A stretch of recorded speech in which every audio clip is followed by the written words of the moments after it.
Сегашната председателка на ДКСК мора наитно да си поднесе оставка зашто вака ја инфицира институцијата, која мора сега да се прочисти, вели поранешната председателка на антикорупцијската комисија Билјана Ивановска, чиј мандат и состав на комисијата ги доби сите позитивни критики, особено од меѓународниот фактор за нејзината работа. Ивановска потенцира дека на потек е собранието да се види какви контроли треба да се преземат, а не да се седи со скрстени раце. Несомнено дека ова е тежок удар и за општеството, и за институцијата пред се, и за граѓаните, и за сите нас. Меѓутоа, се случило што се случило, сега треба да гледаме како понатаму, значи треба се бара чаре. На потек е собранието. Сите членови председателката одговараат пред собранието. Кои механизми може собранието да ги преземе?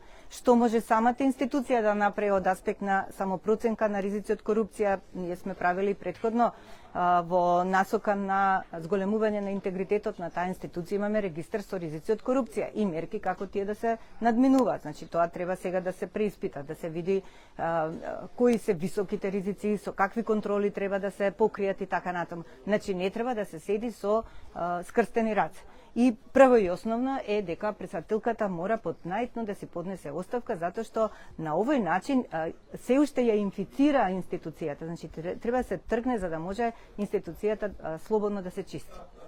Владимир Ѓорѓиев, поранешен член на антикорупцијската комисија, исто така смета дека одговорноста во ДКСК треба да биде индивидуална, потенцирајќи дека сега клучно е дали Димитровска ќе си даде оставка или не. Доколку останатите членови успеат да се соземат на наистина од овој шок, може комисијата да продолжи работа со тоа што да видиме што ќе се случи со председателката. Дали ќе поднесе таа оставка, дали собранието може и по сопствена иницијатива ќе побара оставка од председателката, па да видиме како ќе се одвиваат понатаму. Само оставка од страна на председателката ќе овозможи ДКСК да продолжи да работи според принципите со кои е основана и да ги врати угледот и довербата на јавноста, велат експертите.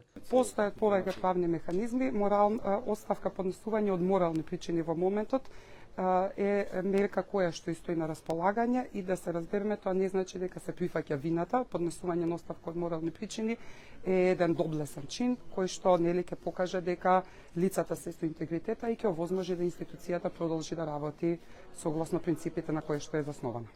Од ДКСК уверуваат дека постапките за утврдување индивидуална одговорност не ја подкопуваат институционалната и колективна посветеност.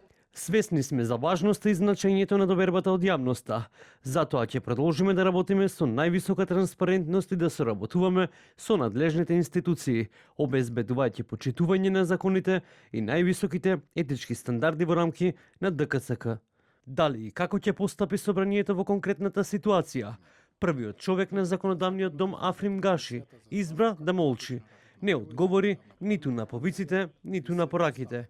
Од влада за телевизија 24 потенцираа дека секој инволвиран во одредено противправно действие за кое постојат јасни докази и факти мора да одговара, но и дека доколку постојат докази за сторено кривично дело, недозволено е таквото однесување.